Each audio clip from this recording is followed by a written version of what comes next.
How about a little Margaux? Alexi, are you in the room or did you succumb to the pleasures of New York City? Okay. I can't see you with the lights. There you are.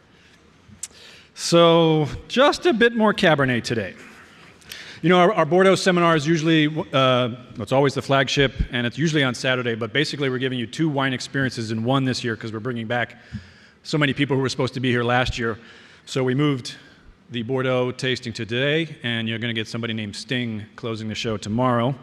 Yeah, so I hope you're appreciating that.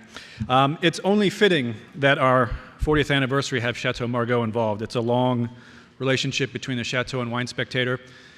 Corinne's father purchased the estate in 1976, right before Marvin purchased Wine Spectator. And they've had a long friendship ever since. Marvin has called on Corinne to present here more than once, and she has always answered. Twice in history, the 5 first growths have come together to put on a tasting for consumers in history, both times right here at the Wine Experience. One of those, of course, was after 2001, which was mentioned earlier today, and no doubt those of you who were here that day will remember how Corinne addressed the crowd and turned the mood that was sedate and serious, I'll say, into something that was overflowing with energetic camaraderie as she crystallized our catharsis. She's been back several times since, and I've been lucky to be the moderator each time. She's appeared up here with the late, great Paul Pontallier. She's presented by herself, and I guess it's inevitable and a benefit to us that we get to host another one with her and her children. Obviously, Corinne could not be here today. Thank God Alexis was able to get his visa, and he is here to join us today. We'll get to Alexis in just a second, but the first thing we're going to do is, assuming the timing is right, we're going to go live to Château Margaux in Bordeaux and hear from Corinne. Fingers crossed. Can you hear me? I can hear you loud and clear. Can you hear me at the Wine Spectator?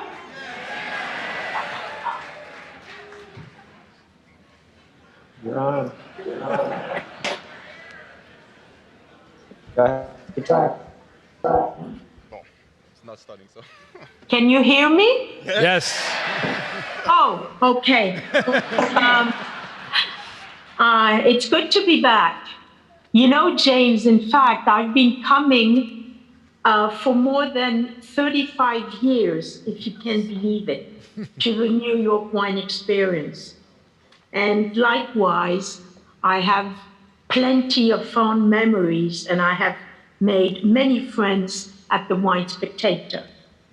I'm upset to be away, but very proud to introduce my son, Alexis, who's been working with me for 2 years. So today, although I'm sad to be away, Alexis will be sharing his knowledge with you. Thank you, Alexis. Thank you, James. Go ahead. Thank you, Corinne.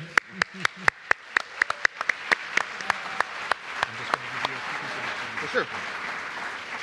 So as Corinne mentioned, Alexis joined the estate in 2020. He holds a bachelor's degree in global communications and a Master of Science in Vineyard and Winery Management from the Bordeaux National School of Agronomic Engineering. As with most family businesses, Alexis has no single role because he gets to do a little bit of everything. I try. He's a busy young man, and we really, really appreciate him jumping through a lot of hoops to get here today and help us with this seminar. So please welcome to the Wine Experience stage for the first time, and hopefully for many more, Deputy Managing Director Alexis Leven-Mentzelopoulos. Thank you very much, James. Thank you for all of you. It's a great welcoming. Thank you. 4 vintages of red, and then we have a super nice treat at the end. 10, 5, 03, and 96, 4 very different vintages. First off, Alexis, you have to tell us, what's it like to grow up at Château Margaux? So, I didn't full-time grow up in Château Margaux. The administrative offices of Château Margaux are based in Paris, which means that all the financial, administrative, and accounting part takes place in Paris, and of course, all the technical side and winemaking occurs at Margaux. So I kind of grew up in Paris, where my mother lives, but a lot of back and forth, traveling with her for harvest, during the weekends. When I was in lower school, I would even spend my time, half time in Paris school, half time in Margaux school, which is actually a few minutes drive from the chateau. Then with middle school, it was a bit more complicated to switch schools all the time, so I stayed in Paris but kept on traveling a lot. And really, I lived full-time in Bordeaux when I entered for my master's program. So you grew up in Margaux and Paris. Yes, exactly. Tough life. Well, New York is a pretty cool place also, but... So you're joining the family business now, but at what point did you think this is really what I want to do? To be honest, I have always really wanted to join the Château Margaux team. It's not really like if one day I had woken up and suddenly discovered that suddenly this was my passion. I really grew up with this intention, and I mostly really understood the great privilege that was offered to me to one day being able to join the Château Margaux team.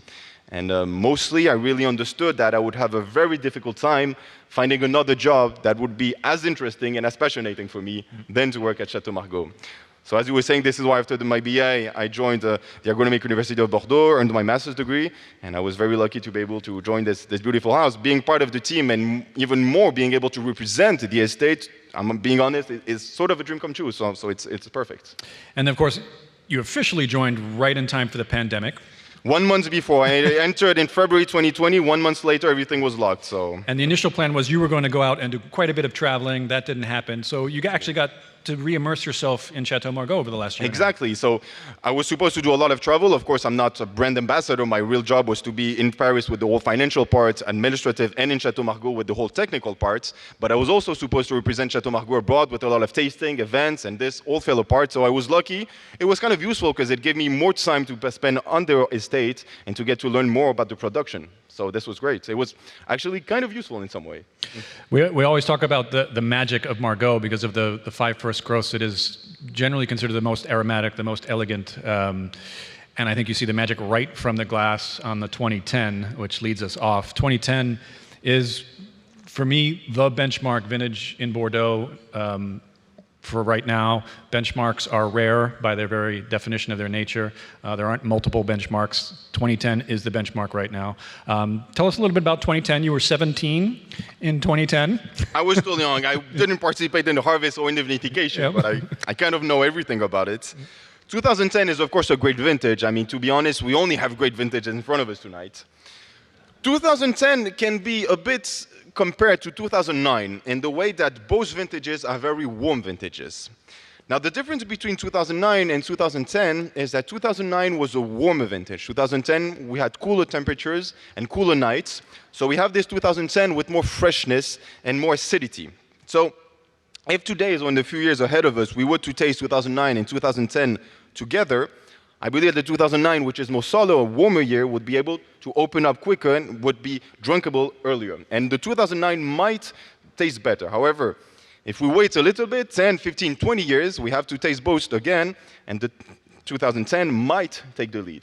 You know, it's a bit like the 2009 is a bit, and 2009, 2010 is a bit like 2015 and 2016. 2015 is a bit similar as 2009, dry but warm years, and 2010 is a bit like 16, dry but a bit cooler. So the 16 and the 10 will take a bit longer to truly open itself and to truly discover everything it has to offer compared to the 9 and to the 15. You realize by saying that we should taste these again in 10 years that Marvin thinks you've just committed to coming back in 2031. We can book an appointment now if you want.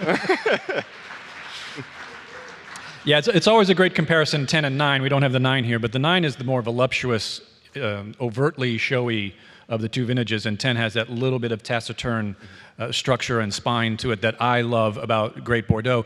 I'm surprised, though, at how open this 10 is now. Yes. Young, but really open. No, it drinks well now. It is open, but it still needs a lot of time. It's still, you know, this is what's great about the Great Bordeaux growth, is that we do not only make wine that can age, because this is in some sort relatively easy. You know, you put your bottle in the cellar, you come back a few years later, it still tastes good.